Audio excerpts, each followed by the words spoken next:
श्री गुरुदेव दत्त। श्री गुरुदेव दत्त। श्री गुरुदेव दत्त। गुरुचरित्राचे संपूर्ण पारायण करणे हे उत्तमच, पण वेळेअभावी किंवा इतर अनेक कारणांमुळे गुरुचरित्राचे पारायण करणे अनेकांना जमत नाही. अशा वेळी पारायण करणे जमत नसेल तर फक्त ऐका.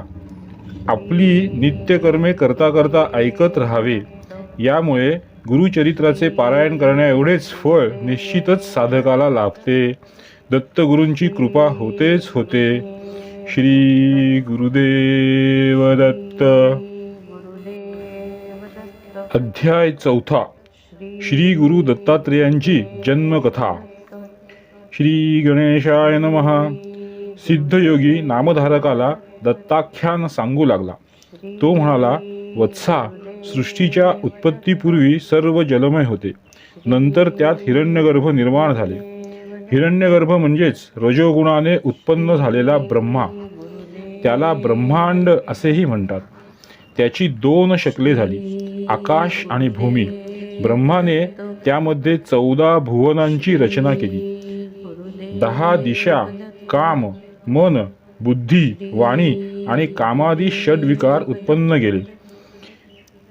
मग त्या सृष्टीची विस्तृत रचना करण्यासाठी मरीची, अत्री, अंगिरस, पुलस्त्य, पुलह, क्रतू आणि वसिष्ठ असे 7 मानसपुत्र म्हणजे सप्तर्षी निर्माण केले. अनसूया ही अत्री ऋषींची पत्नी. ती महान पतिव्रता होती. पतिसेवेने तिचा पुण्य प्रभाव इतका वाढला की त्या पुण्याईच्या बळावर ती स्वर्गाची स्वामिनी होते की काय अशी देवांना चिंता वाटू लागली.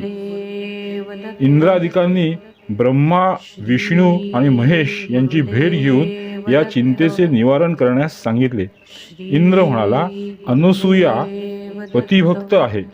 तिचे अलौकिक आचरण पाहून सूर्यही घाबरतो. तिला त्रास होऊ नये म्हणून अग्नी, वायू, पृथ्वी हे सर्वच सौम्य होतात.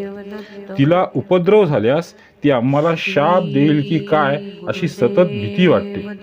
यावर काहीतरी निश्चित उपाययोजना करावी.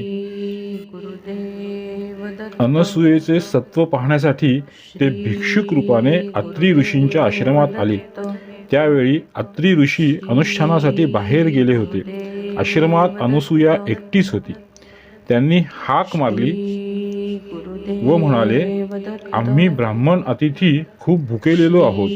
तुम्ही इच्छा भोजन देता अशी कीर्ती ऐकून येथे आलो आहोत. अनसूयेने त्यांचे यथोचित स्वागत केले. ते म्हणाले, आम्ही स्नानादी कर्मे करूनच आलो आहोत. अत्री ऋषी येईपर्यंत थांबणे आम्हाला शक्य नाही. त्वरित भोजन देत असाल तर ठीक, नाहीतर आम्ही जातो. त्यांचे म्हणणे मान्य करून अनसूयेने त्यांना आश्रमात नेले. त्यांना पाटावर बसवले. पात्रे मांडली.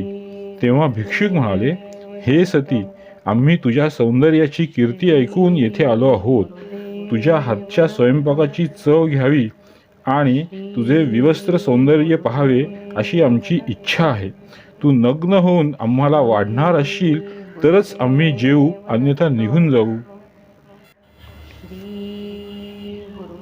हे ब्राह्मण, आपले सत्व पाहण्यासाठी आलेले कोणीतरी श्रेष्ठ महात्मा आहेत असे अनसूयाच्या लक्षात आले. अतिथी विन्मुख गेले तर पतीच्या आज्ञेचे उल्लंघन, विवस्त्र होऊन वाढावे तर पतिव्रतेचा धर्म मोडतो. प्रसंग बिकट आहे. मार्ग तर काढलाच पाहिजे. आज माझ्या पतीच्या तपश्चर्येचीच परीक्षा आहे.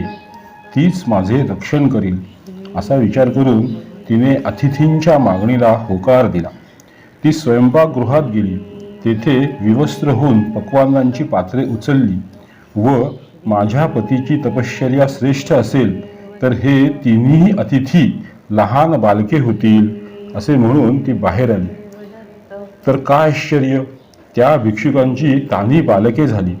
ती भुकेने व्याकुळ होऊन रडू लागली. अनसूया अचंबित झाली. मग स्वतःला सावरून वस्त्रे नेसून आली. मातृसुलभ वात्सल्याने तिला पान्हा फुटला. तिने एकेकाला मांडीवर घेऊन त्यांना स्तनपान दिले. ती त्रिदेवांची माता झाली. तिने तिघांना न्हाऊ माखू घातले आणि पाळण्यात घालून निजवले. माध्यान्ह समयी अत्री ऋषी आश्रमात परतले. पाळण्यात झोपलेल्या त्या बालकांना पाहून त्यांना मोठेच आश्चर्य वाटले. अनुसूयेने त्यांना सर्व वृत्तांत सांगितला. अत्रींनी अंतर्ज्ञानाने त्यांची स्वरूप खूण जाणली. बालरूपातील त्रिदेवांना वंदन केले. तेव्हा ते तिघेही आपले बालरूप तसेच ठेवून निजरूपात प्रकट झाले. त्यांनी अत्री व अनुसूयेची प्रशंसा केली आणि वर मागण्यास सांगितले. अत्रींनी अनुसूयेशी चर्चा केली व म्हणाले, हे देवश्रेष्ठींनो, तुम्ही बालरूपात माझ्या घरी आलेलेच आहात, तर माझे पुत्र म्हणून येथेच राहा. तेव्हा तथास्तु असे म्हणून तिन्ही देव स्वस्थानी परतले. अत्री आणि अनुसूयेने त्या बालकांचे नामकरण केले.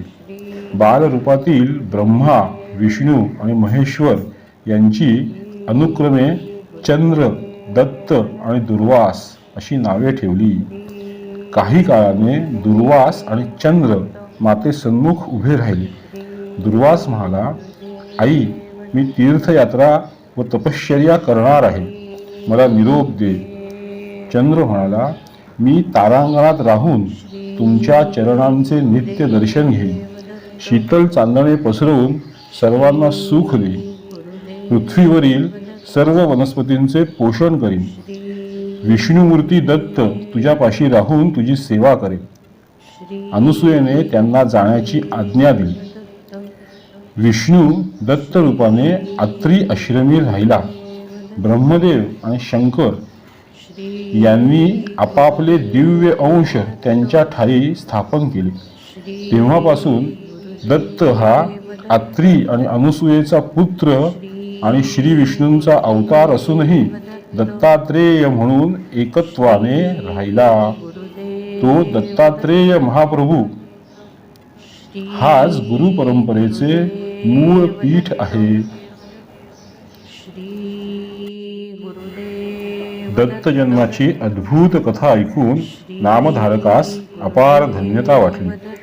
तो सिद्धयोगाला म्हणाला, हे मुने, आता मला दत्तात्रेयांच्या अवतारांविषयी सविस्तर सांगा. श्री गुरुदेव दत्त. अध्याय 4 संपूर्ण. श्री गुरुदेव दत्त. गुरुदेव दत्त. श्री गुरुदेव दत्त. श्री गुरुदेव दत्त.